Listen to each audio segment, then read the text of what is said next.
On a la pervertitude. Ah non, pas là. Ça, c'est la journée du chaos. Hein. Pas besoin. Pas besoin. Malheureusement. Bon, on va revenir à nos pigeons, Ouais, nos moutons. nos moutons. Tu fais l'enregistrement sauvage. Je drague et de l'enregistrement sauvage. Alors, notre plan, là, c'est 2 heures. Dès 2 heures de l'après-midi, il y a un moment qui devient soporifique. On voit les yeux qui partent en l'air. On voit le blanc des yeux quelque part. Et à ce moment-là, on fera une petite discussion entre vous, d'accord? Allez. Donc, dès que... Hop, petite discussion. Comme ça fait une pause en même temps et avant de continuer. On a quand même l'objectif de voir une bonne trentaine de facteurs mentaux dans le week-end. Oui, quand même. Et donc, on en est à facteurs mentaux omniprésents. Pourquoi omniprésents? Toujours là. Toujours là. Même quand on dort la nuit? Ils sont toujours associés à une conscience principale. Oh, ils dorment aussi? Ils dorment aussi la nuit? Non. Ah, si. Ah, ils sont dormants en fait. Ils continuent. Différemment, mais ils continuent. La nuit, ils sont plus là. Ah si. Tant qu'il y a des consciences? Tant qu'il y a... Donc il y a des consciences, donc ça veut dire que quand on arrive à dormir avec même dans le en rêve. faisant le truc, on peut. Mais quand on dort, est-ce qu'il y a une conscience? Ah oui. Ah oui. S'il n'y avait pas de conscience? On serait mort. Voilà. Oui, oui, non, Tant qu'on vit, il y a des consciences. Même dans le coma, il y a des Oui, mais sauf consciences. qu'en fait, il y a plusieurs types de conscience. Il y a des consciences, il y a une conscience grossière, il y a une conscience subtile. Mais elles sont là.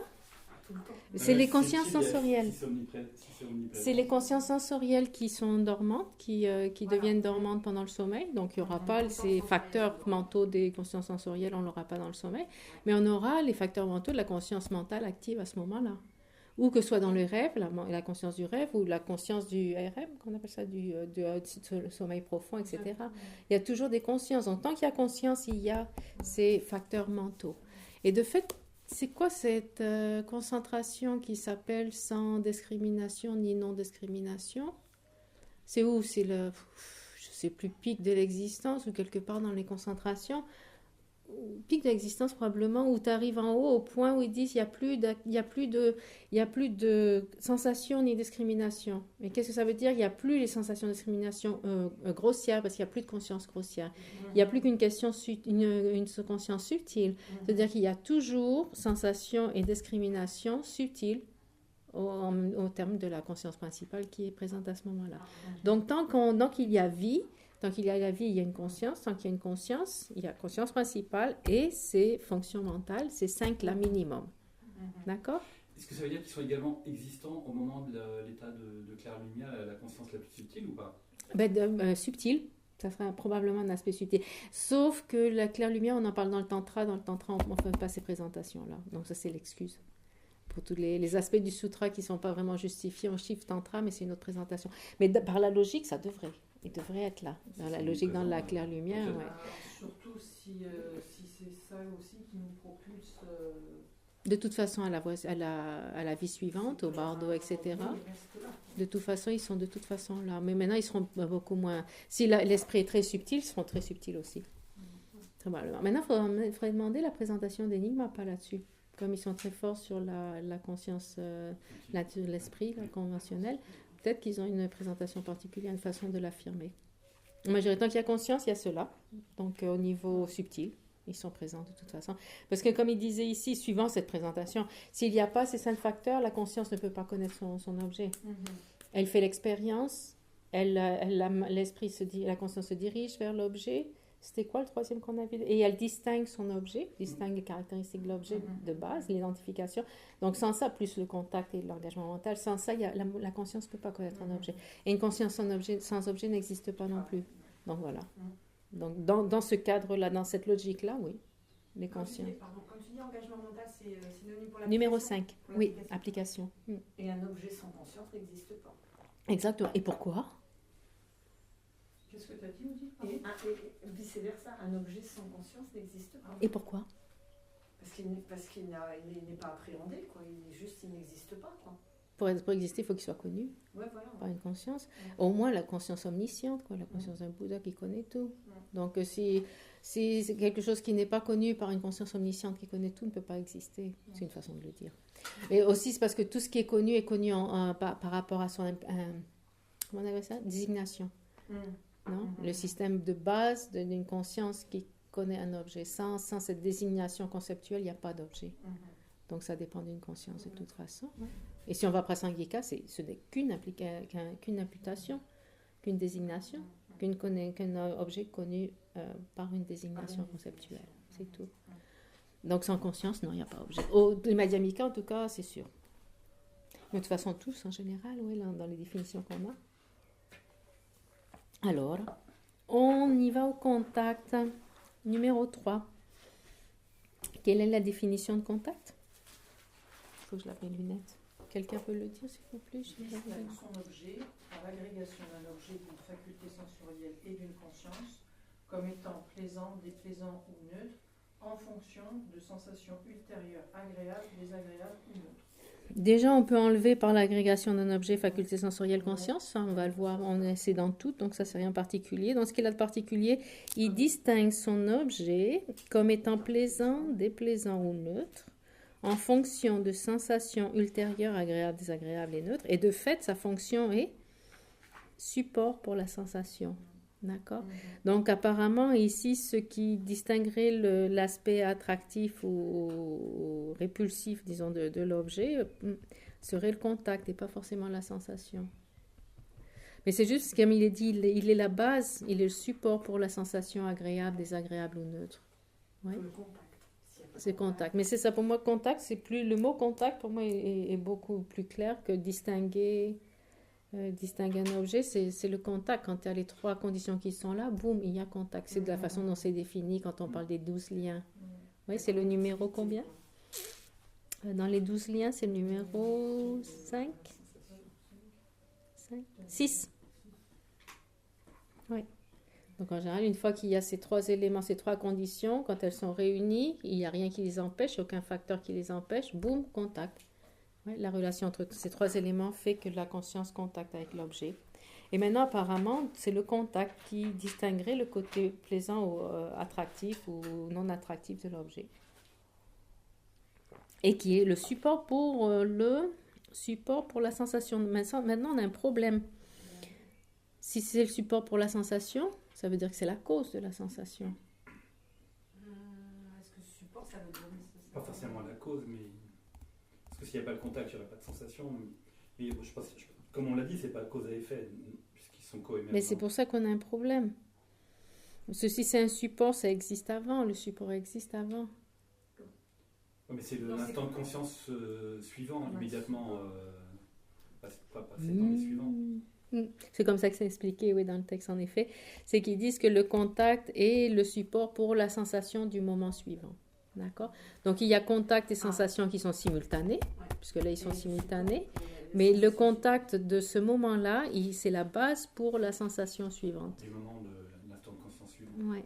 C'est comme par exemple pour la conscience visuelle, il y a la sensation, il y a le contact, sensation neutre très probablement le premier moment, il y a le contact, la sensation neutre qui va amener le deuxième moment de réagir d'une façon avec une sensation agréable ou désagréable, etc. C'est la façon dont c'est expliqué. Oui.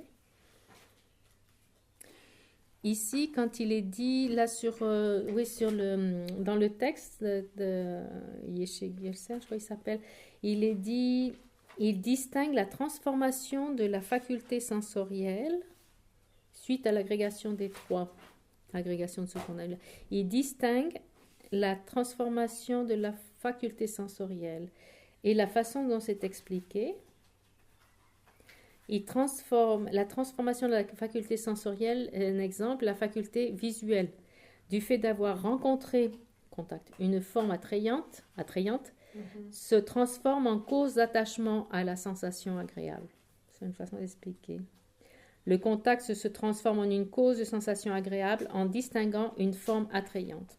Donc oui, il distingue cet aspect plaisant, déplaisant de l'objet qui va amener la sensation, qui va amener l'attachement.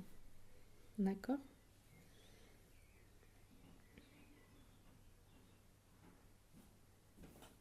Et je pense qu'il n'y a rien de plus là-dessus. Le fait qu'il soit dans les 12 liens, c'est important. Des 12 liens, quel est le lien juste avant contact? Bon, juste avant, bon, on va commencer par le premier. Salut Marc. On peut laisser ouvert, ça fait de l'air.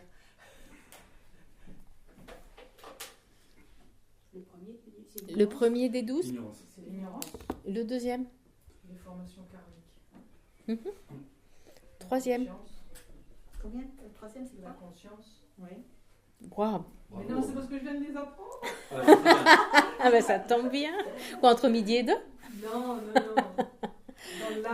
Dans mon évolution du lama. D'accord. La Bravo. conscience, après c'est le nom Après et la forme. Qu'est-ce que c'est nom et forme? Qu'est-ce que ça veut dire? C'est le corps. C'est le, enfin, non, c'est le... Et oui, le nom, le forme, c'est le corps. Et nom? Nom et forme. La désignation. Non. Le nom. Moi, je me visualise comme le bateau, donc... Ah non, c'est pas un bateau. non. Mais oui, tout à fait. Et le nom, ça réfère aux 4 agrégats mentaux. Oui, nom et forme, d'accord. Nom et forme, c'est au moment de la conception. Conception d'un être, il y a le nom et la forme, il y a les 5 agrégats, l'agrégat de la forme et les 4 agrégats mentaux, nom et forme. D'accord. Donc ça se réfère à cela au moment de la conception. Ensuite, donc on en était numéro 4. Numéro 5? La sensation. Non, il y a quelque chose avant. Contact, non. Oui, non, ça c'est avant. La soif. Ah, ça c'est après. Ah oui, c'est bien après. Tout ça c'est Ah, après. Discrimination. Non Ah, plus. si, 12 ça y est, liens. les, Mais oui. ah, Toi qui viens de les mémoriser là. les Allez. maisons, là. Les fenêtres, voilà. C'est les 6. Regarde dedans. Le singe. Ah, la fenêtre. Les sources, non. Oui, Les quoi? Les sources. les sources. C'est quand les facultés sensorielles, mentales sont développées. Ah, Sensorielles. D'accord. Oui, celui-là, on le zappe facilement. Les facultés sensorielles. Donc ça, d'abord, on a eu au moment de la conception, nom et forme. Et apparemment, dans certaines formes de conception, les facultés sensorielles ne sont pas encore complètement développées. Donc, une fois qu'elles sont développées, c'est prêt pour le suivant qui sera... La sensation. Non. Contact, sensation, discrimination. Le contact. Pourquoi? Parce qu'on a vu pour le contact, on a besoin de ces 3 conditions. L'objet, la faculté sensorielle et la conscience précédente. D'accord? Donc, numéro 5 des 12 liens, les facultés sensorielles. Mentales, si on veut, on peut dire toutes les facultés. Une fois qu'elles sont toutes développées, il y a capacité de conscience, de connaître. Donc, on commence par le contact. Contact qui est la réunion de ces 3. Boum, tant qu'il n'y a pas d'obstacle autour. Donc, c'est le numéro combien alors? 6. Et après? Sensation. Ah ben voilà, c'est ce qu'on a vu ce matin, la sensation. Donc numéro 7. Et après, qu'est-ce qui se Les passe? formations relationnelles. Il y a le désir. Le désir, la saisie. Les deux côtés, les 2 aspects de l'attachement qui peuvent être traduits différemment. Soif. Mais ça, c'est souvent, on se réfère à celui qui est au moment de la mort. Donc il y a soif et saisie, on peut les appeler comme ça si on veut. Donc après, on en a au numéro 9. Et après, le numéro 10, Il y a le devenir. devenir. 11 et 12. Et après, ben, c'est La mort. la renaissance et la mort, enfin la vieillesse et la mort. La vieillesse et la mort. Pourquoi ils vont ensemble, la vieillesse et la mort? Non, parce que c'est une continuité. Parce que c'est une Après la continuité. renaissance, on vieillit, on meurt. Et pourquoi pas les séparer? On peut en avoir 13. Peut-être parce que ça porte malheur d'avoir 13. Ça, ouais.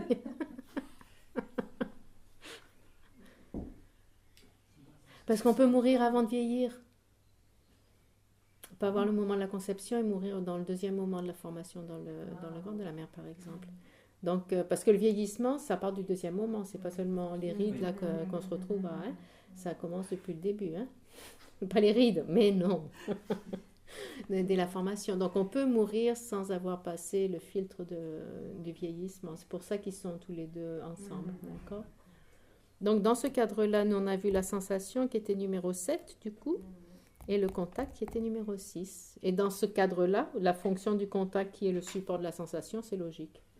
Ouais? T'es bon?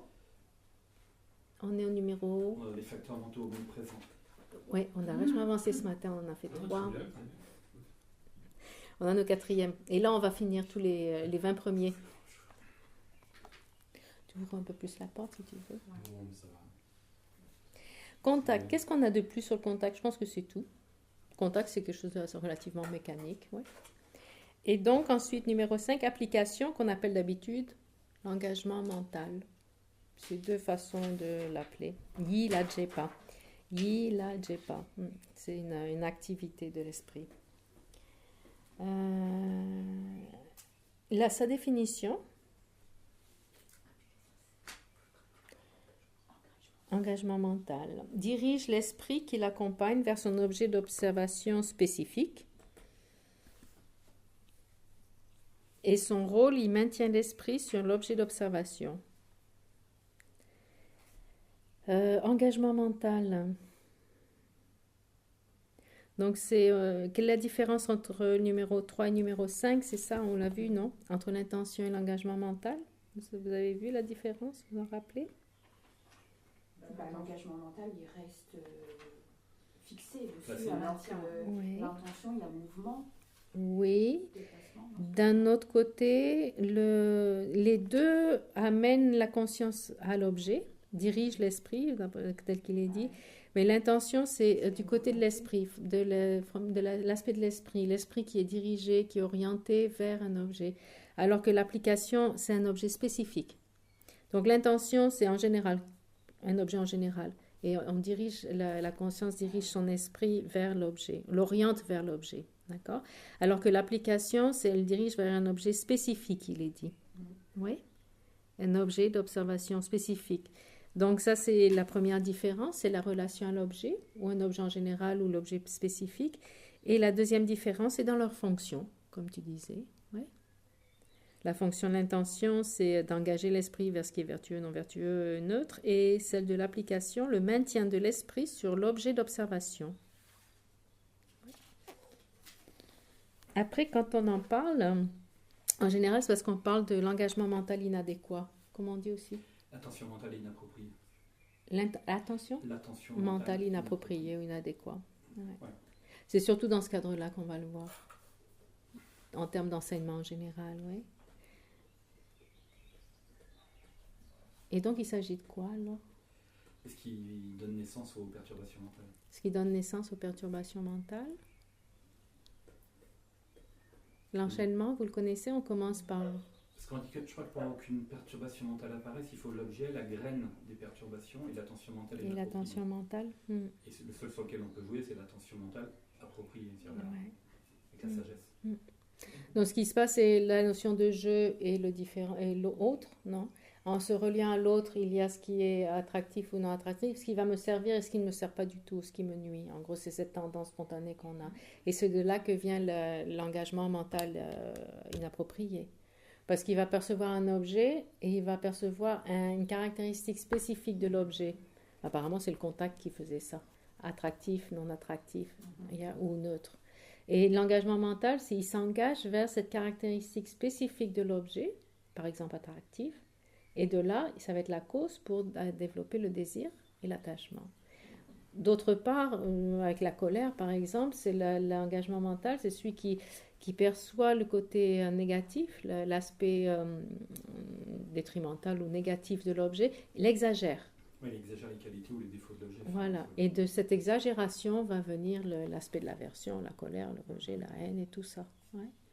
Donc l'engagement inapproprié, oui, c'est là qu'on peut s'arrêter. On n'est pas obligé de rentrer dans le jeu de cet engagement inapproprié pour arrêter l'enchaînement, pour couper l'enchaînement vers ou le désir ou la colère. Ouais. Mais du coup, là, c'est un engagement qui se dirige vers une caractéristique de l'objet. Vers l'objet, et donc quand on en parle, l'inadéquat, quand on parle de c'est pareil, c'est comme les 5, là, c'est vraiment basique, élémentaire, non, de fonctionnement de base, minimum. Alors quand on développe l'histoire de l'engagement principal, l'engagement mental, comme on voit, il se dirige vers un objet spécifique. Alors que l'intention, c'était juste aller bouger vers l'objet. Là, l'objet spécifique veut dire qu'avec le contact, on a cet aspect plaisant, implaisant et neutre. Et lui, quand il se développe, il va ou s'accrocher sur le côté plaisant et l'exagérer, etc. Ouais. Donc ça, c'est une façon dans notre monde de fonctionnement des perturbations, c'est comme ça que fonctionne l'engagement mental, mais à un deuxième niveau. Au niveau le plus de base, c'est juste, il va vers un objet spécifique, boum. Ouais, il s'oriente à l'objet spécifique, reste dessus. That's it. C'est cette partie-là de la conscience. Ouais. Sinon, dans les enseignements, je pense il y a un autre cadre dans lequel on entend parler de l'engagement mental. Quand je vois maintien l'esprit sur l'objet d'observation, ça me fait penser à Concentration. Ouais. concentration. Ça, c'est autre chose, ouais. Là, c'est pas dans le sens du non-oubli, de l'introspection, ni rien, c'est un minimum aussi. Non, je pense qu'il n'y a rien de plus sur l'engagement mental. Donc, on a vu pourquoi elles sont omniprésentes. Donc, dans toutes les consciences, même dans le coma, même dans le sommeil, il y aura ces 5 facteurs mentaux. Quel serait le problème s'il n'y avait pas de sensation? En tout cas, il n'y aura pas d'attachement. Oui, à la suite. Pas d'expérience, parce que c'est l'expérience en tant que telle. Ouais. S'il n'y avait pas de discrimination, pas d'identification,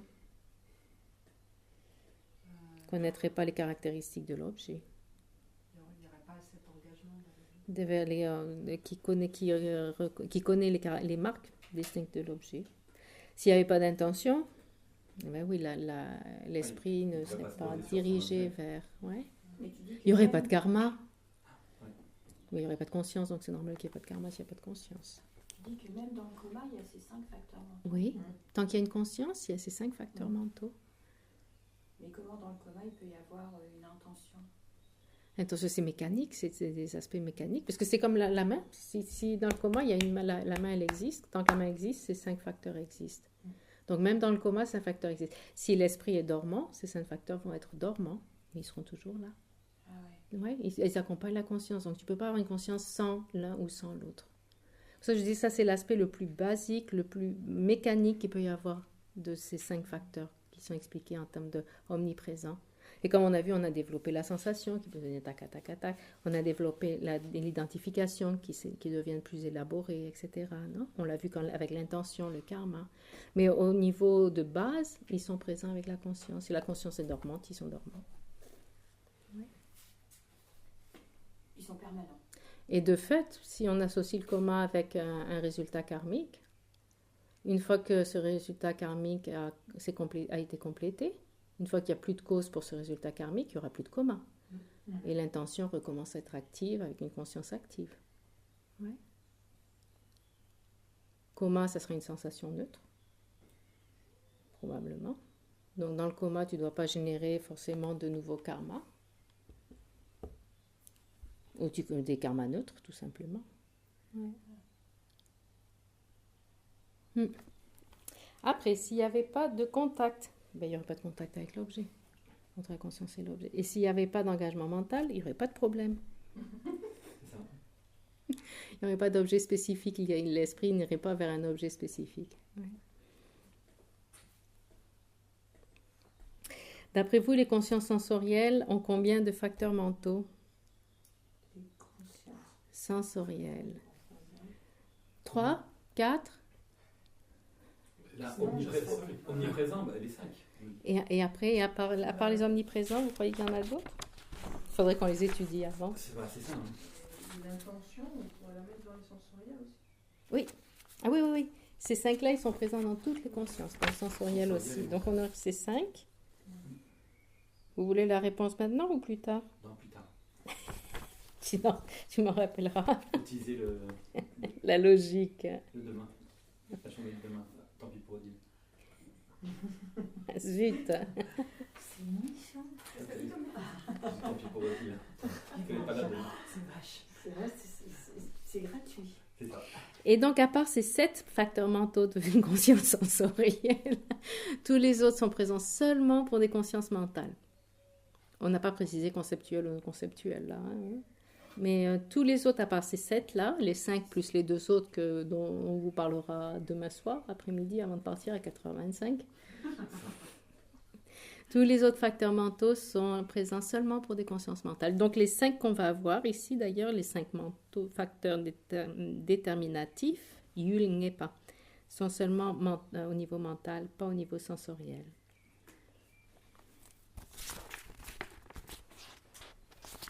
Ouais.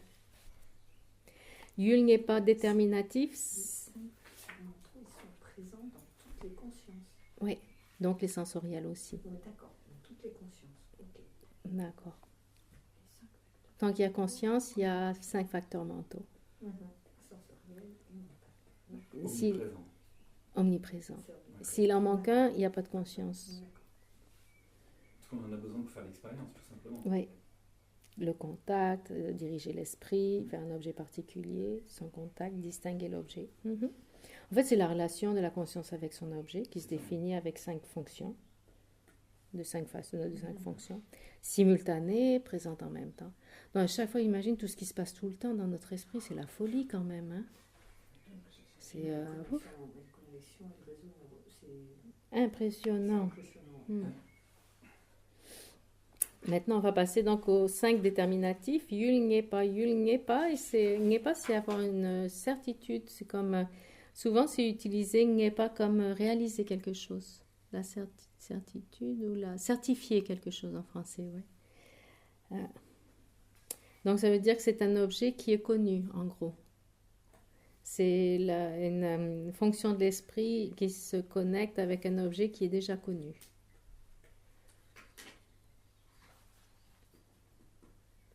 Et déterminatif, d'ailleurs, c'est conceptuel en général, non?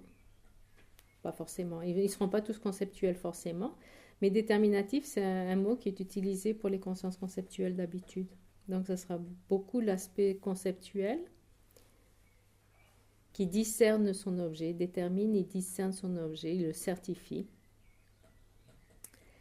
Et ces facteurs déterminatifs ne sont pas forcément vertueux. Oui, ils peuvent être vertueux ou non vertueux.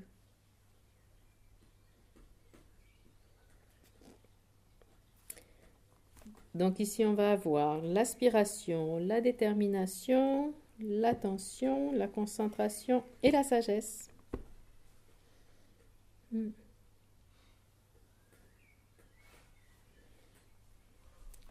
L'aspiration, quelle est la définition?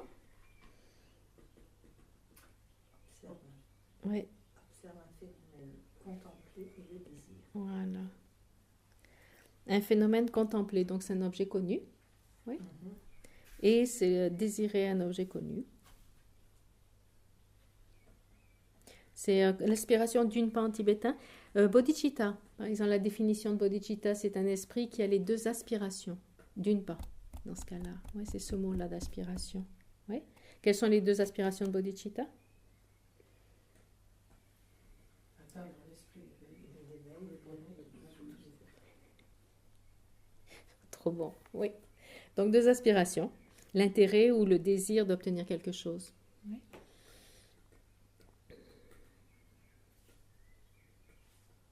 Et il dit, sa fonction, elle agit comme support pour l'effort enthousiaste. Dans ce cas-là, elle sera vertueuse. Et en général, quand on parle de l'aspiration dans le dharma, c'est pour des choses vertueuses. Oui. L'aspiration pour la voix, pour la concentration, pour développer la sagesse, pour développer tout ça, pour appliquer l'effort enthousiaste dans la pratique. Donc, dans notre cadre du dharma, elle sera vertueuse. Et elle est indispensable dans la voie. Par exemple, on a ce schéma qui dit que quand on veut s'impliquer dans la voie, donc déjà commencer par la concentration, et pour rentrer dans la voie, on va commencer d'abord par la foi, non? La foi de la conviction. Si on n'a pas la conviction, pourquoi s'engager sur la voie? C'est assez dur à faire, on a intérêt d'avoir une foi solide. Ouais. Et c'est pour ça que dans le Lamrim, on commence toujours par la foi. Les enseignements les pratiques du Lamrim, c'est la foi, non? Conviction principalement, on va voir les 3 sortes de foi, etc. De la foi vient l'aspiration, d'accord? Donc la foi sera la conviction sera la cause de l'aspiration, un objet contemplé de lequel on a la conviction, en parlant de la voie de la transformation mentale. À partir de la foi viendra cette aspiration. Et de l'aspiration vient l'effort enthousiaste ou l'effort joyeux, comme elle est indiquée, c'est sa fonction. Ouais. Donc on va le voir celui-là aussi dans les facteurs vertueux. Et de l'effort joyeux viendra ce qu'on appelle la flexibilité, la félicité de Shamatha. Ouais. Et de là, concentration, sagesse. D'accord. Donc l'aspiration est basée sur la foi, s'appuie sur la conviction. Et donc c'est pas une foi qui seulement admire les qualités de Bouddha ou tout ça, c'est une foi qui est convaincue du fonctionnement des quatre nobles vérités, etc. Ouais. Et qui veut s'engager. L'aspiration, c'est le côté de la foi qui va s'engager à faire quelque chose. Ouais. Donc rien de plus quant à la foi, je pense que c'est assez facile. Il est dit qu'elle est divisée en 3. Il y a l'aspiration qui souhaite atteindre quelque chose, comme atteindre l'éveil. L'aspiration qui souhaite ne pas être séparée de qualités telles que la compassion, par exemple. Et l'aspiration qui recherche des choses, des souhaits, des vues, la vacuité, etc. etc. Différents aspects de l'aspiration. Oui, le souhait d'atteindre quelque chose, de ne pas être séparé de ce que l'on a, et une aspiration qui est une recherche de la vision, de la vue, de la vacuité, recherche des souhaits, etc.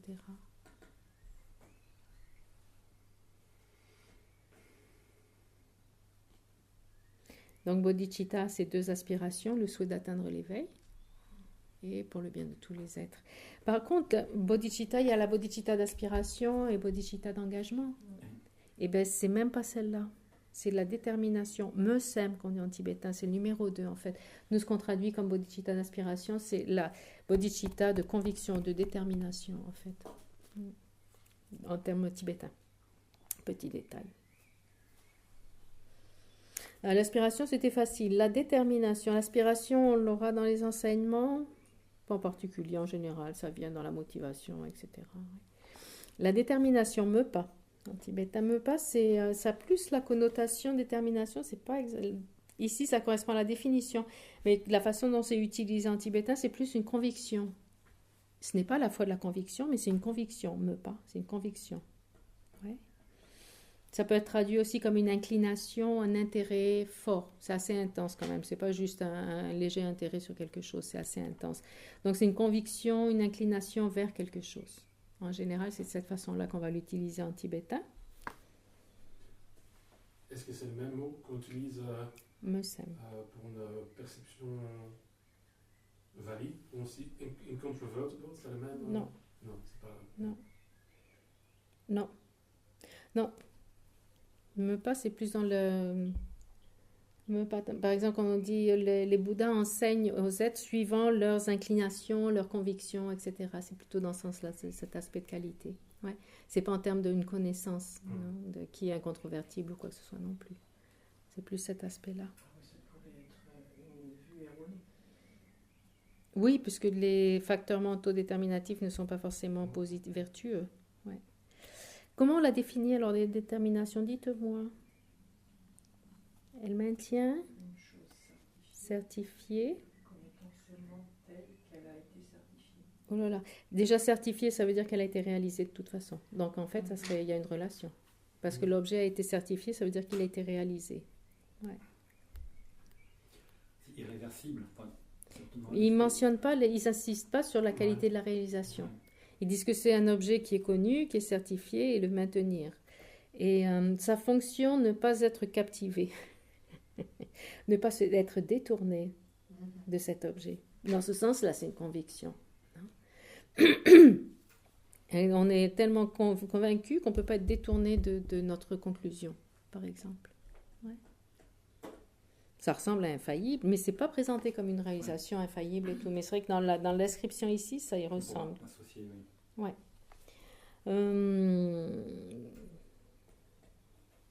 Donc, par exemple, il est dit dans le texte, c'est une cognition qui maintient l'objet qui a été certifié par sa cognition valide, donc réalisée en pensant. C'est exactement ainsi et pas autrement. Ouais. Une fois qu'une ferme conviction À l'égard de l'objet certifié a été obtenu, aucun contradicteur ne peut nous en détourner. C'est vrai que ça ressemble quand même à une réalisation directe, non? Ouais. Une réalisation pas forcément directe, mais une réalisation, oui, puisqu'on ne peut pas passer incontrovertible. Ça a cette même qualité. Mais ça ne s'applique pas forcément seulement à la notion de la vacuité, donc c'est peut-être dans ce sens-là, c'est plus général. Ouais. Conviction, moi je trouve que ça colle mieux que détermination. Ouais. Parce qu'on peut aussi parler de la conviction d'une conscience erronée, qui est aussi... Oui, oui, ça tout à fait, oui, tout à fait. Ça, Sauf que l'objet n'est pas réalisé dans ce cas-là. Donc techniquement parlant, ça ne correspondrait pas. C'est réalisé pour une conscience fausse, erronée. C'est non réalisé, quoi. Ouais. Réalisé mais non réalisé. Oui, mais bon, c'est un peu dans l'idée de quand on est d'une autre religion, quand on est catholique, on a quand même cette conviction que... Oui, c'est pour ça qu'il disait au début, il spécifiait que tous ces 5 facteurs ne sont pas forcément vertueux. Et c'est vrai que nous, on donne l'aspect vertueux ici, puisqu'on parle de la voie, des chemins et tout ça. Mais c'est vrai que dans ce cas-là, ce serait non réaliser un objet qui n'est pas réalisé. Et on peut avoir une conviction d'un objet non réalisé. Ça ne serait pas la conviction dans laquelle on parle ici en tant que partie du chemin, en tant qu'élément de facteur du chemin. Tu pourrais dire, effectivement, j'existe véritablement parce que, puis tu es déterminé, mais alors que c'est... Tu as réalisé l'existence, ton existence? Tu pourrais penser que tu as vraiment réalisé. Ouais. Tu dis, j'existe C'est pas véritablement tantrica. parce que... C'est pas tantrica. J'existe intrinsèquement. Et j'en suis sûre. Et c'est pour ça que le Bouddha enseigne par rapport à ce par rapport à ses convictions, mieux que détermination dans ce cas-là. Non? Mais ça a les deux connotations. Et à voir si on l'utilise dans le cadre vertueux seulement ou dans les deux, vertueux, non vertueux. Si c'est vertueux, on peut dire que l'objet est réalisé.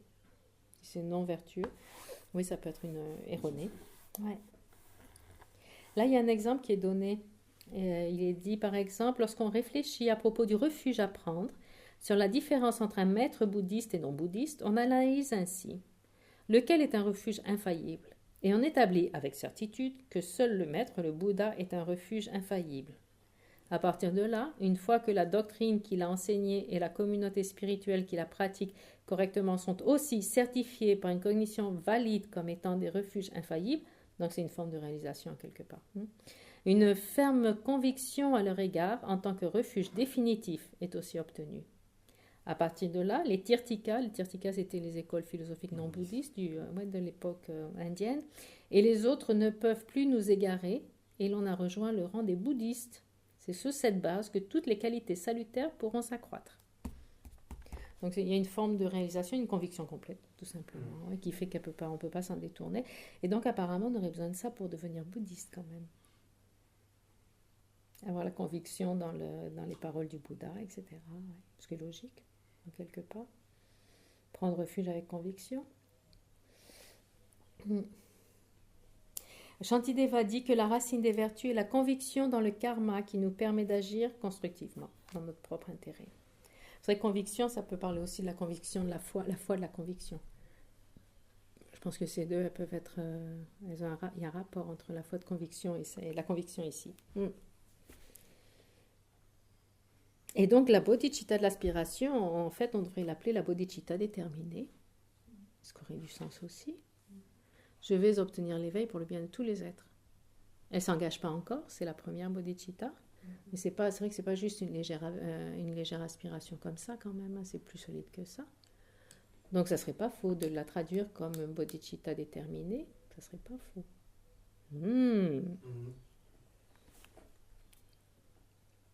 Celui-là, il était facile. Il n'y a rien de particulier. Continue. Je ne vois pas encore le blanc des yeux. C'est bon? J'ai toute votre attention. On en est à l'attention. J'aime pas. L'attention, c'en est un gros, ça. C'est ce qu'on appelle mindfulness, les mouvements de mindfulness qui sont présents actuellement, très réputés dans notre société. Vous connaissez? Mindfulness, la méditation de mindfulness, de l'attention, pleine conscience. C'est ça que je cherchais. Pleine conscience, ouais. C'est le même mot, Jampa. Pourtant, à la base, le mot Jampa, c'est se rappeler dans le sens de ne pas s'oublier. C'est juste ça, en fait. Et la définition, vous pouvez me la dire? L'absence d'oubli concernant un phénomène familier. Ouais. L'absence d'oubli ou le non-oubli concernant... Et là, une fois de plus, on a un objet familier. Ouais. Détermination aussi, c'est un objet certifié, donc un objet connu. Et là encore, on a un objet connu, il est familier, d'accord? Et c'est le non-oubli de cet objet dans l'esprit, tout simple. Et sa fonction, Non-distraction. ben oui, c'est l'opposé de la distraction, rester sur l'objet. Ouais.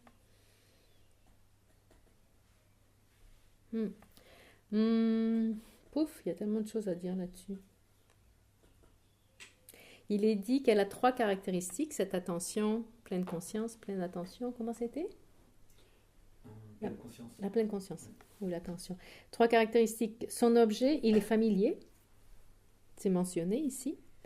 Ensuite, son aspect subjectif, le non-oubli après avoir observé l'objet. Donc, il y a eu le premier moment de conscience qui choisit son objet, ouais, et qui va se concentrer dessus, donc ne pas l'oublier. Ouais. Donc, c'est le non-oubli de cet objet qui est déjà instauré dans l'esprit. Et la fonction, la non-distraction, c'est un aspect de stabilité de la relation à l'objet. En fait, c'est un facteur mental qui permet de développer la concentration. Oui. Le non-oubli de l'objet. Qui permet de tout développer. Sans l'attention, on ne peut rien. Ouais. Si on n'est pas attentif. Ben oui. On le voit. Tout le temps dans notre quotidien. C'est clair.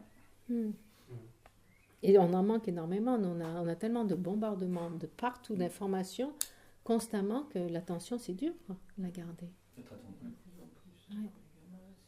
Ouais. L'accélération du bombardement d'informations, la vitesse à laquelle ça va, c'est fou quand même. Et l'attention, c'est aussi se permettre de s'arrêter. Rester sur l'objet, c'est permettre de s'arrêter, se donner le droit de s'arrêter aussi, de ne pas continuer, ça tac, tac, tac.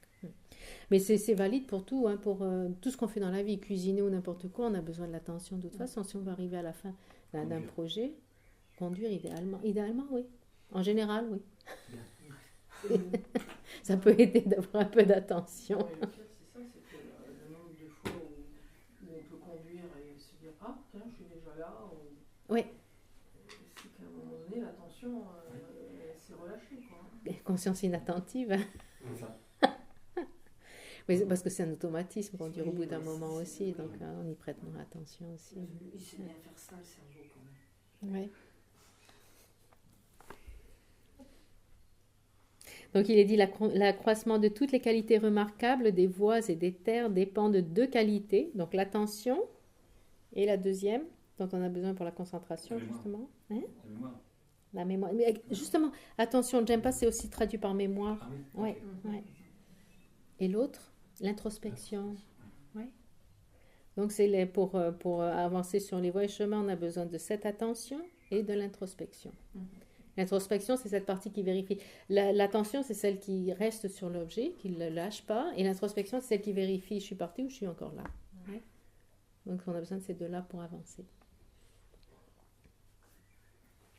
Mais on a une fonction aussi d'automatisme qui fait que on peut effectivement conduire, avoir tous nos réflexes et en même temps converser avec quelqu'un à côté et être vraiment... On aura 2 consciences en parallèle. Mhm. La conscience qui prête attention à la conduite, la conscience qui conduit, la conscience qui fait l'activité physique de conduire, et l'autre conscience qui est patati patata.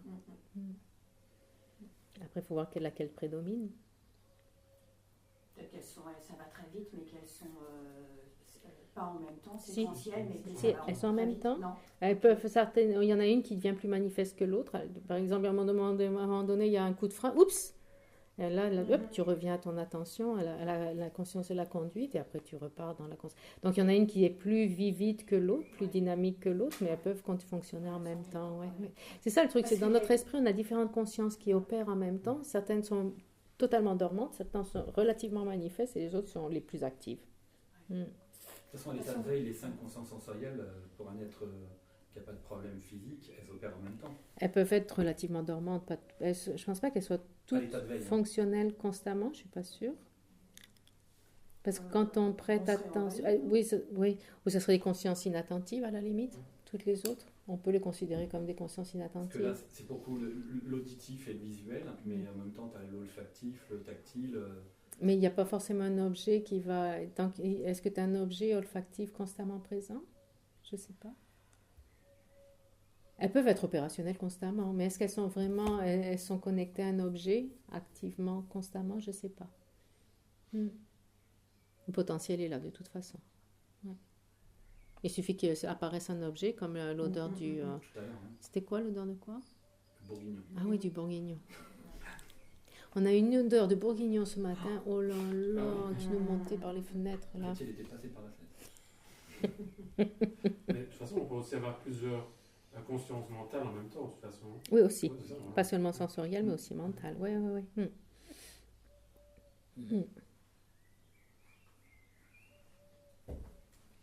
Donc l'attention, c'est aussi ce qui va nous permettre de ne pas nous laisser aller vers les sensations. Toutes les sensations dont on fait l'expérience constamment, agréables, désagréables. L'attention nous permet de garder notre objet, notre focus, sans se laisser mener par toutes ces sensations et autres distractions. C'est ce qui permet l'efficacité de ce que l'on fait, l'efficacité de notre projet du moment, notre activité du moment. Ouais. C'est l'attention.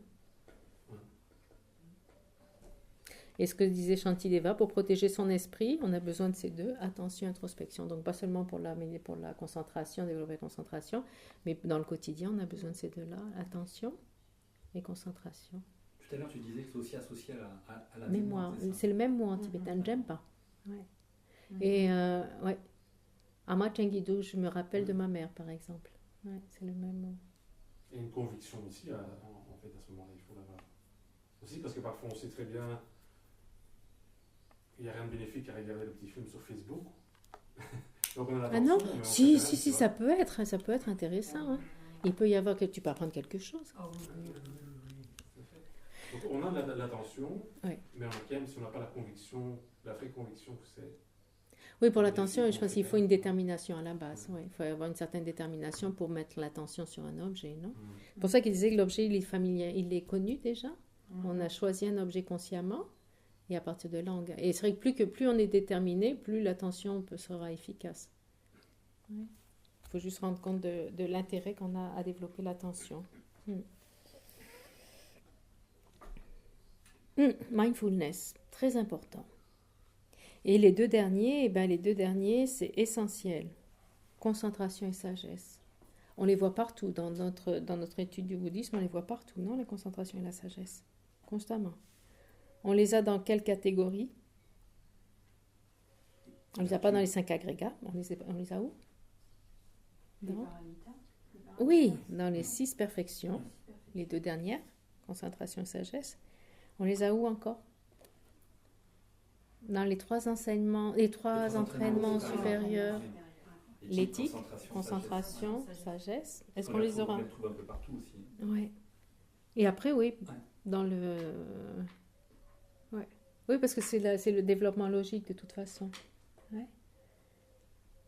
Depuis l'éthique, la concentration, depuis la concentration, la sagesse. Bon, on se fait la concentration, on fait une pause. On termine les 5 là, sinon, non? Oui, vous êtes capable? Oui, On va essayer. Quand même. Ça baille pas trop. on est concentré. Oui, on regarde le blanc des yeux. Alors, la concentration, focalisation de l'esprit sur une chose imputée. C'est quoi une chose imputée? On n'est pas un Banyavika Prasangika là. Hein. Une chose imputée, qu'est-ce que ça peut bien vouloir dire d'après vous? Désigné. Oui. On parle pas de philosophie là. Non. Concentration, quel sera l'objet un objet de concentration? Exactement. L'objet de la concentration ne sera pas un objet visuel, sensoriel, ce sera un objet mental. Oui. Donc, chose imputée, c'est dans ce sens-là. C'est l'objet d'une conscience mentale. On va voir les différentes sortes d'objets qu'on peut avoir. Agit comme support pour la connaissance. Focalisation. Le texte dit, c'est l'esprit concentrant en un point sur une chose imputée. Elle se maintient sur cette chose de manière continue. Oui. Concentré en un point.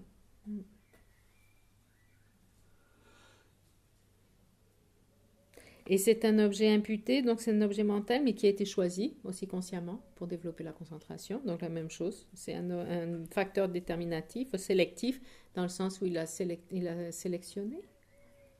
Choisi, oui. Il a choisi son objet, oui. Et donc la fonction agit comme support à la connaissance, à la sagesse. Et on l'a vu depuis ce matin, oui, pourquoi? On a besoin de la concentration pour développer la sagesse, d'accord? Inévitable. Oui, mais paradoxalement, tu peux avoir besoin de la concentration même pour des choses très mondaines. Aussi.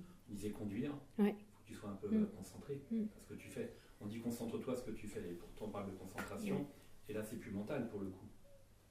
Si, c'est toujours mental. La concentration ne sera pas sensorielle, elle sera mentale. Ah, mais sur une chose imputée, donc là c'est... Dans ton écrit, on dit sois concentré. Sur la conduite. C'est sur l'aspect mental de la conscience mentale de la conduite qui prête attention à la conduite. Est-ce que ça serait sur la conscience sensorielle, visuelle? Non, je pense que c'est plus un facteur. C'est ça, concentré, c'est le facteur mental qui est en parallèle avec la conscience visuelle qui regarde ce qui se passe autour éventuellement. Autre chose que je pensais, concentration. La CIA, FBI, tout ça, KGB, je suis sûre qu'ils s'entraînent à la concentration. Ah oui. Moi, je regarde trop YouTube, peut-être. Parce que quand on voit les pouvoirs de la concentration, on a parlé des 5 clairvoyances, etc. Oui. Une fois qu'on obtient un shamatha, on peut avoir les 5 clairvoyances, celles qui lient l'esprit des autres relativement, et on le lit d'ailleurs par rapport à des langages corporels ou verbal. C'est la façon dont c'est défini dans les textes en général, non? Dans le Abhisamankara, ils en parlent. C'est une perception des... En fait, quand ils disent lire l'esprit des autres, ils le définissent comme une perception qui connaît le niveau de perturbation présente à ce moment-là dans la personne. C'est pas qu'on va connaître, cette personne, elle va manger une glace dans 2 jours. C'est même pas ça. Ou elle est à la plage dans 2 jours. C'est même pas ça. C'est connaître les perturbations qui se manifestent dans le... C'est comme une forme de lecture, en fait. Lecture énergétique, quelque chose comme ça de la personne. Non, c'est de façon qu'elle est définie. Après, il y a un pouvoir extrasensoriel qui a la capacité de voir à des milliers de kilomètres, d'entendre à des milliers de kilomètres aussi. Ça doit être fatigant. J'espère qu'on peut la couper, celle-là, enlever l'appareil. Donc on en a 3. Les émanations magiques, on peut se manifester de différentes façons. Et la dernière, c'est juste sur la voix, l'extinction des perturbations. Donc tout ça, c'est des capacités qu'on a par le shamatha, par ce niveau de concentration. Pour ça que tous ces IA et tout, ils ont intérêt d'avoir tout ça. Et c'est mondain, la concentration peut être mondaine, elle n'est pas nécessairement utilisée que sur la voix pour développer la sagesse. Et pour les hindous, par exemple, ils l'utilisent pour leur propre développement personnel aussi, donc c'est pas forcément bouddhiste non plus. Ouais. Donc pourquoi c'est des méthodes qui sont sûrement utilisées pour développer les qualités de l'esprit. Les samouraïs, non? En tout cas.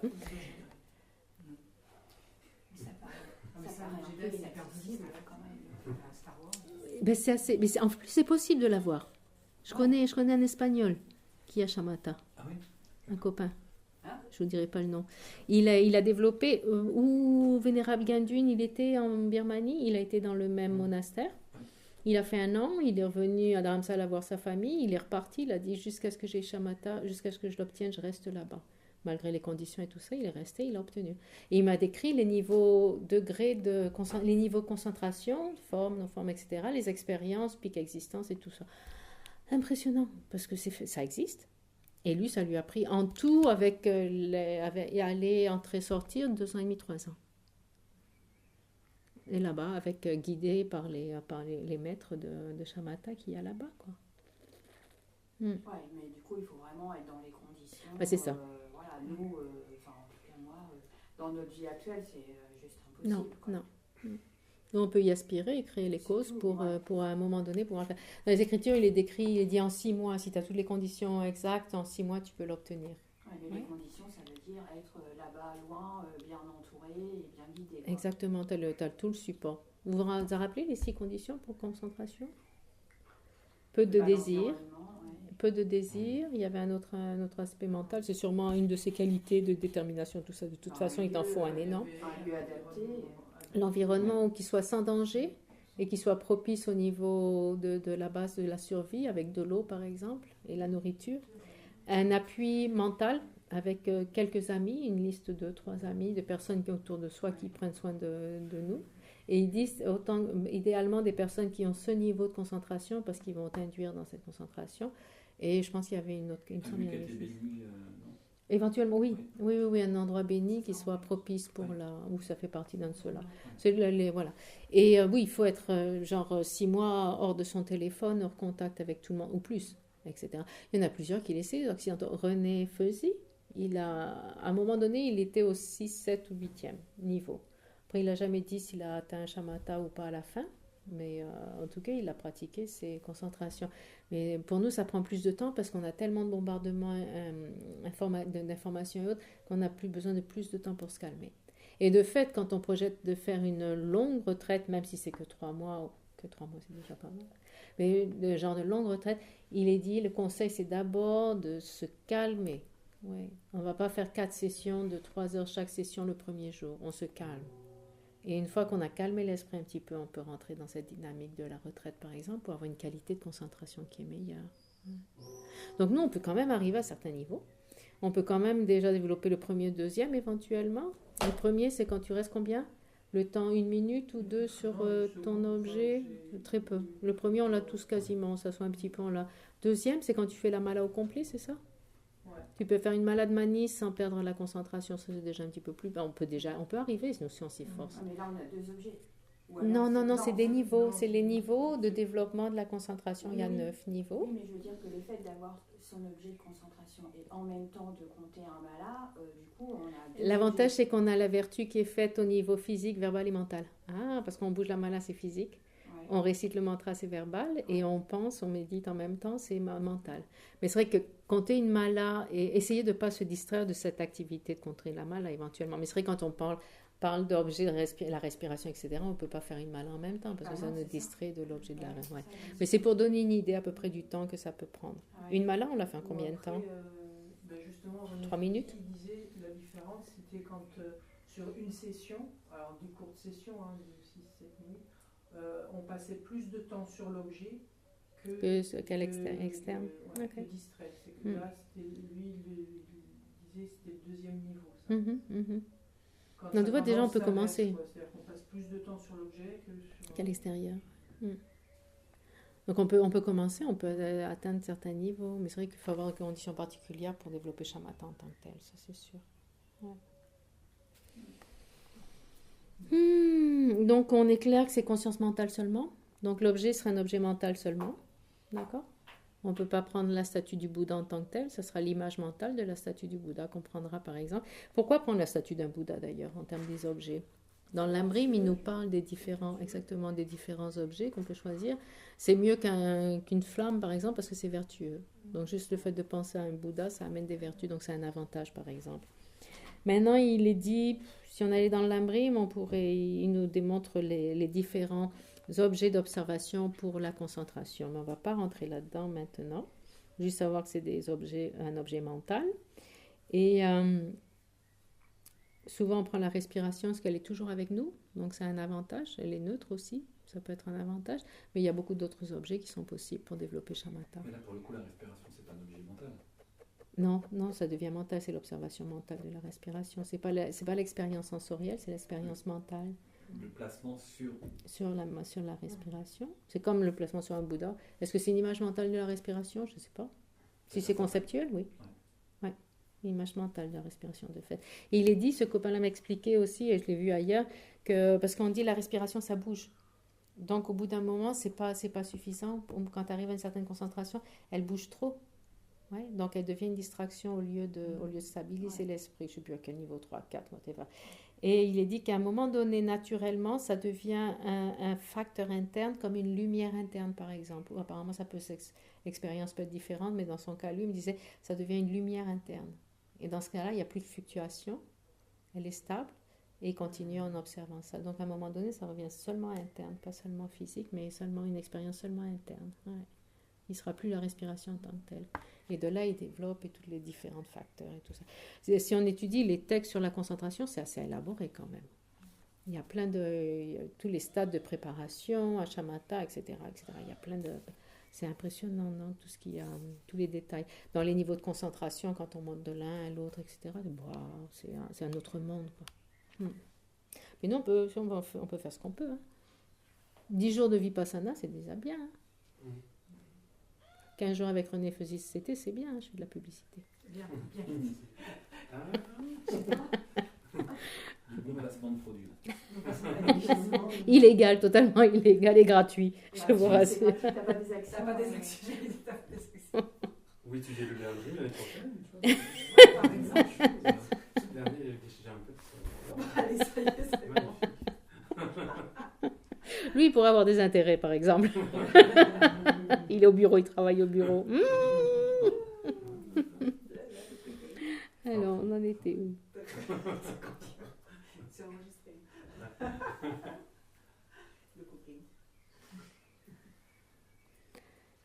Ah oui, en parlant de concentration, vous savez qu'on peut prendre comme objet ce qu'ils appellent les objets qui purifient les perturbations et le comportement. C'est vrai qu'on peut faire comme concentration, on peut utiliser, pas forcément développer shamatha, mais faire une méditation sur l'antidote à nos perturbations personnelles du moment. La perturbation la plus présente, par exemple, on a une colère intense envers quelqu'un, on va pas te donner de nom, c'est enregistré. Et qu'est-ce qu'on fait à ce moment-là? Boum, on s'assoit, on stoppe tout ça, on stoppe cet enchaînement et on va méditer sur l'opposé. Ouais. Dans le cas de la colère, qu'est-ce que ça serait l'opposé? La patience. Oui, ou voir le côté, la personne, la Qualité, compassion. La compassion. Voilà, les qualités. La personne pauvre, c'est pas de sa faute, elle est complètement manipulée par ses propres perturbations, c'est pas elle, tout Shantideva, etc. Donc ça, c'est une autre forme de concentration, de méditation. Maintenant, si on a très fort attachement pour quelque chose, comment on va... Les aspects repoussants. L'impermanence, L'impermanence, les aspects repoussants. Ouais, si c'est l'attachement à notre corps, et bien l'impermanence du corps, les aspects, les 62 substances impures que produit notre corps, les milliers de petites bêtes qui sont à l'intérieur, etc. etc. Bah, nous permettre de vivre quand même. Ouais, elles sont gentilles, elles sont bien mignonnes, celles-là. Donc voilà. Faut les nourrir. Après l'ignorance, sur quoi on médite? la sagesse. La sagesse, donc toutes les 12 liens, par exemple l'interdépendance, des choses comme ça, un sujet comme ça. L'orgueil. Bah, de voir qu'il y a des gens qui ont plus de qualité que nous. Oui, une façon de le faire. Eux, dans les textes classiques, ils disent se rappeler tous les sujets qu'on ne connaît pas, toutes les divisions. Et on a vu les divisions, c'est voilà, sans fin, quoi. Donc il y en a beaucoup de divisions qu'on ne connaît pas. Donc penser à tout ce qu'on ne connaît pas, ça rabaisse un petit peu aussi. Donc ça, c'est des formes, c'est prendre un objet et développer la concentration dans le sens de méditation, dans le sens de focaliser sur cet objet pour counteract, pour bloquer, arrêter contrer les perturbations dans les objets qui sont mentionnés dans l'Amrim. C'est ça, n'est-ce pas? Tu connais ça? Pour la distraction, quelle serait la méditation? La distraction. La concentration. Ça tombe bien. Ils disent la respiration.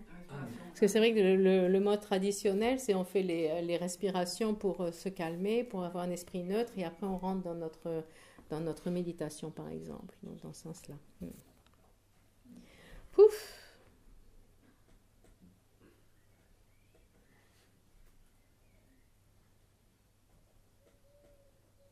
Ah, Shantideva. Mais il a réponse à tout, Shantideva, on est bien d'accord. Hein. On dirait. Ayant compris que les perturbations sont détruites par la vue pénétrante, la sagesse, pleinement qualifiée par le calme mental, la concentration, cherchez d'abord le calme mental. Ceci est accompli en trouvant sa joie dans le renoncement au monde. Quelle est la relation du renoncement au monde et la concentration? Ça évite les distractions. Comme on l'a vu ce matin avec tous les aspects sensations, etc. Se couper de tout ça. En tout cas, renoncement au monde du désir. Déjà. Ouais. C'est quand même aussi lié à la vérité de la souffrance. Une fois que c'est clairement compris, c'est plus facile de... L'attrait diminue. Ouais. Là, c'est pas attrayant. Et donc, la concentration et sagesse sont basées sur l'éthique. On est bien d'accord, les 3 entraînements mentaux. Et pourquoi? À quoi ça aide l'éthique? Dans quel sens ça amène à la concentration? Ben, il y a une forme d'introspection déjà avec l'éthique. L'esprit est plus paisible. Ouais, beaucoup moins de distraction, ouais, surtout. L'éthique, c'est un entraînement à la concentration au niveau le plus grossier. Dans le sens que, en termes d'éthique, on s'occupe de nos activités physiques et verbales. Non? Donc, on apprend à contrôler nos activités physiques et verbales. Une fois qu'on les a sous contrôle, on peut aller vers l'esprit. Non? Tant qu'on a des activités frénétiques constamment verbales et physiques, il n'y a pas moyen de se centrer vers l'intérieur, donc vers la concentration. Donc l'entraînement l'éthique est dit être un entraînement plus grossier qui permet d'éviter toutes ces activités qui permettent de se recentrer. Et une fois qu'il y a l'éthique, oui. Donc ça amène la paix, comme tu disais, on est plus pacifique quand on a une certaine éthique aussi. Ouais. Donc ça conduit à la concentration. C'est aussi l'aspect vertueux, de toute façon. Avec l'éthique, on crée des vertus, on évite les non-vertus, et c'est conducif de toute façon sur la voie, donc pour la concentration et la sagesse. En plus. Ouais. Et ça évite les distractions, etc. Tout se rejoint en fait. Hein. Oui, parce qu'on se purifie déjà fort à l'idée Aussi. de karma aussi à ce moment-là. Et il y a une conscientisation, comme tu disais, il y a un certain focus mental sur les activités déjà. Ouais.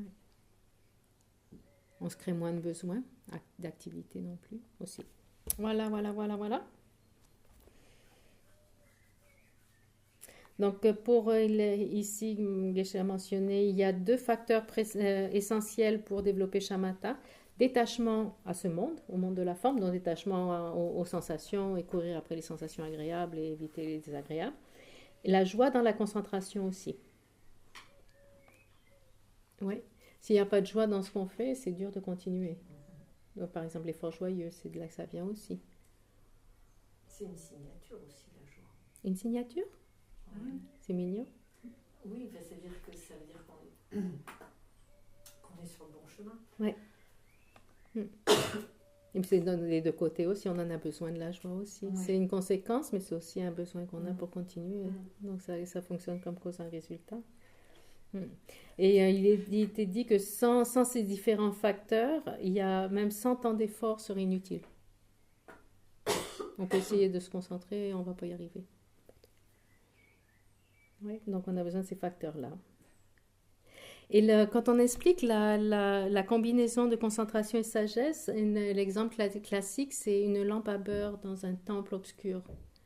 Donc, on rentre dans un temple au Tibet à noirceur et puis tu as besoin de ta lampe à beurre pour voir les dessins, les muraux qu'il y a ou la tanka qu'il y a, par exemple. Non?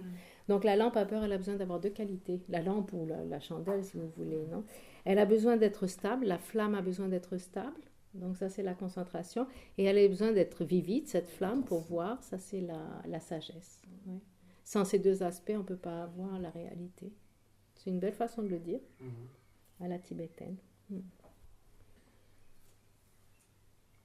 Donc la concentration, oui, ça peut être en termes de shamatha, etc. Et ça peut être de concentration dans ce qu'on fait au quotidien aussi, dans notre méditation et dans nos activités en général. Ouais. Et ensuite, on arrive à la sagesse. Tout va bien? Et ensuite, on arrive à la pause. C'est toi qui as dit après la sagesse. Hein? Ah non, je ne savais pas que ça durait aussi longtemps. C'est l'incarnation de l'effort joyeux. C'est ça. Hein. Quelle est la définition de la sagesse? Qu'est-ce qu'il nous dit le texte?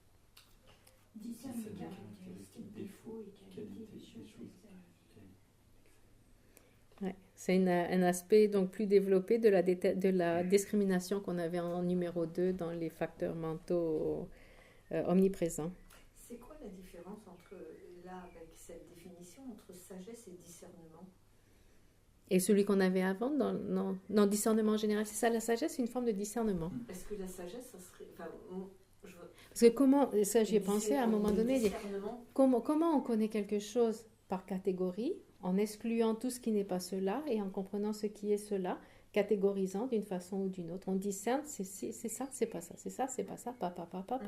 Ou on déconstruit quand on est un prasangik, on déconstruit tout. Mais c'est par méthodologie comme ça de discernement, de discriminer, c'est pas. C'est la façon de fonctionner de la sagesse. Ouais. La façon dont on connaît quelque chose, quand on va approfondir quelque chose pour le connaître dans le sens de sagesse, c'est le processus qu'on a de discrimination. Oui. Le détacher de ce qui n'est pas cela, etc., dans ce sens-là. Parce que là, c'est sagesse en général. Parce que dans discerne les caractéristiques, ça veut dire discrimine quelque chose. Oui, tout à fait. Discriminer, discerner, distinguer. En fait, c'est pas considéré comme un facteur mental vertueux. Ça peut être non vertueux, si c'est erroné. La sagesse peut être erronée, elle peut être, comment ils appellent ça oui, il y a les sagesses erronées, les sagesses affligées ou perturbées. Et la sagesse, comment ils appellent ça quand on donne des bakshis et sous, c'est quoi le nom oui. De façon illégale, détournée, pervertie, corrompue. Sagesse corrompue, il y a un terme comme ça en tibétain aussi. C'est des sagesses qui sont incorrectes. Pour nous, la notion de sagesse, c'est savoir quelque chose correctement. Oui. Alors que cette notion de discernement, c'est pas forcément dans le correct. Les 4 écoles philosophiques bouddhistes pensent qu'elles sont correctes, elles ont leur propre sagesse. Ouais. Par discernement, ils sont arrivés à la conclusion qu'il n'y avait pas un jeu permanent, etc. Alors que dans des écoles indiennes, leur sagesse veut à prouver, à discriminer le jeu comme existant de façon permanente et autres. Ouais. Les Baba Shika, dans le cas, ils disent non, notre sagesse, nous on a discerné le fait que le jeu n'existe pas de façon permanente. Mais par contre, dans notre discernement, les phénomènes existent véritablement, etc. Ouais. Et après, on va Chittamatra, comme ça. Et après, on va les Chittamatra disent oui, nous, dans notre discernement, c'est de voir que certains phénomènes existent véritablement et pas d'autres. Et les Madhyamika vont dire non, notre discernement, donc sagesse, est que tous les phénomènes n'existent pas véritablement. Mais ils existent intrinsèquement, ils ont leur propre nature.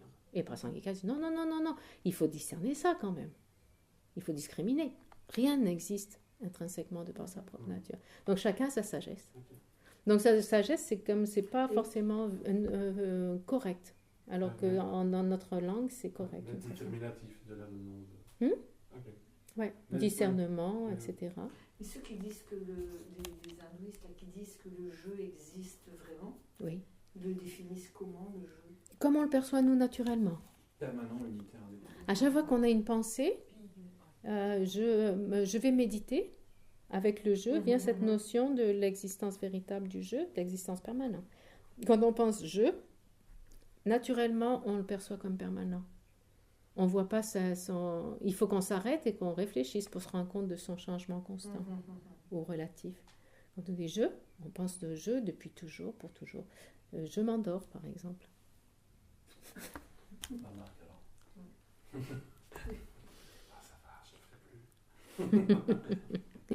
Donc oui, c'est une question de discernement du positif, du négatif, des qualités, de l'objet, etc. Les objets qu'elles observent peuvent être vertueux, non vertueux, neutres.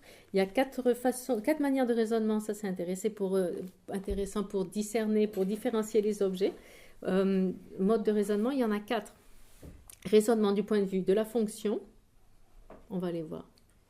Parce que ça ressort occasionnellement. Sa sainteté, je me rappelle à un moment donné, il parlait constamment de ces 4 modes de raisonnement d'ailleurs dans ses enseignements, il y a une dizaine d'années. Donc de la fonction, manière de raisonner du point de vue de la fonction, de la dépendance, de la logique et de la nature, on va les voir. Fonction, dépendance, logique et nature.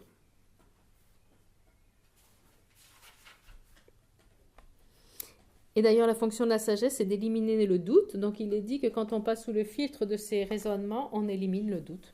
La fonction de la sagesse. Fonction, dépendance, logique et nature. Oui. Fonction. Le raisonnement de la fonction. Par exemple, quelle est la fonction du feu? Brûler. Brûler, oui. Ouais. Donc, c'est une fonctionner de considérer le feu. Qu'est-ce que c'est? C'est quelque chose qui brûle. Ok, j'ai compris. Feu. brûle. Tout ce qui ne brûle pas n'est pas le feu, par exemple. Donc le discernement dans ce sens-là. Le raisonnement du point de vue de la dépendance, c'est surtout cause et effet. Ouais. Fumer, ça veut dire qu'il y a du feu. D'accord? Donc par le feu, on devine la fumée. Ouais. Le raisonnement donc on a vu de la logique. La logique, c'est tout ce qu'on a étudié cet automne avec les syllogismes, comment utiliser un signe correct. Ouais. Le son est impermanent, pourquoi? Parce qu'il est produit. Bien. Quelque chose est resté. C'est bien. Donc, c'est ça, le raisonnement, c'est ce qui est utilisé énormément en philosophie bouddhiste, entre autres indienne et tibétaine, oui, la logique de cette façon, avec les signes corrects. Et quatrième, c'est un raisonnement de nature. La nature, c'est l'entité, la nature de l'objet, sa définition, ses caractéristiques. Oui. Par exemple, humide et quoi? L'eau. Humide et humide. Humide et mouillé. Fumeux feu brûlant. Sauf que là, on mélange un petit peu la fonction parce que c'est là aussi sa définition. Mais dans ce sens-là, oui. On peut connaître quelque chose par sa définition. Une fois qu'on a compris sa définition, on écarte le doute. Oui.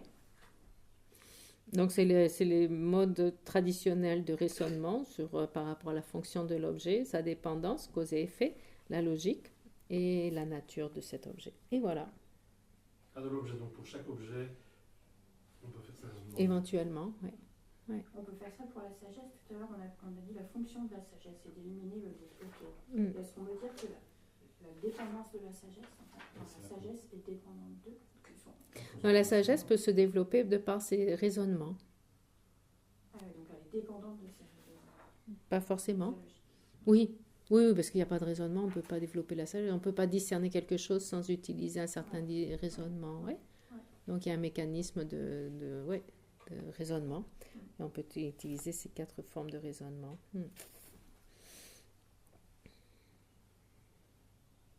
C'est intéressant d'ailleurs. L'introspection, on va voir un peu plus tard.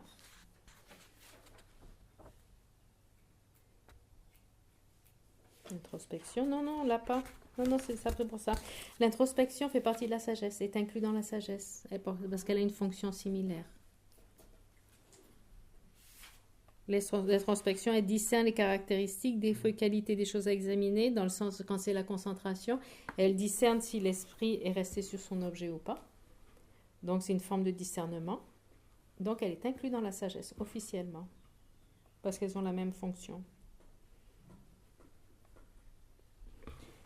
Et puis, voilà, quoi.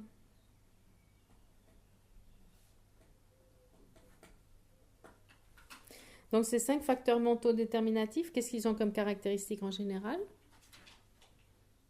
Qu'est-ce qu'ils ont en commun? C'est mental, non? Mental. Et leur objet, qui est un objet connu, qui a été sélectionné. C'est une représentation mentale. Et qui est une représentation mentale, oui.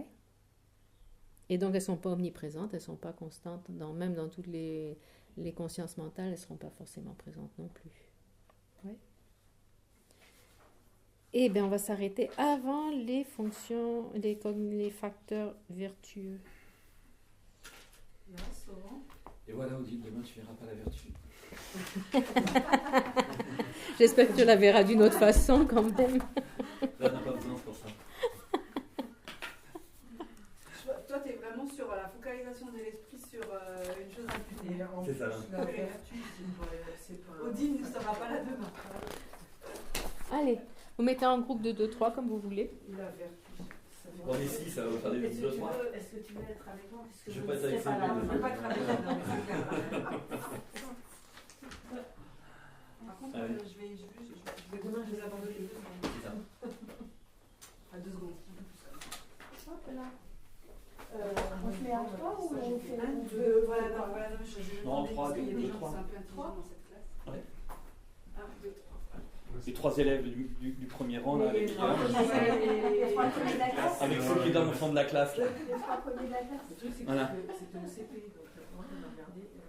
Puis je dis, madame, on fait 2 secondes. 1, 2. Elle s'est dit, là, je vais avoir un problème avec ça. Ça va, tu t'es occupé ça toi, du coup? Ben oui, c'est des... Ouais, écoute. Ok. Des obstacles à gérer, comme on dit. C'est ce qu'il peut, hein. C'est bien que tu sois venu.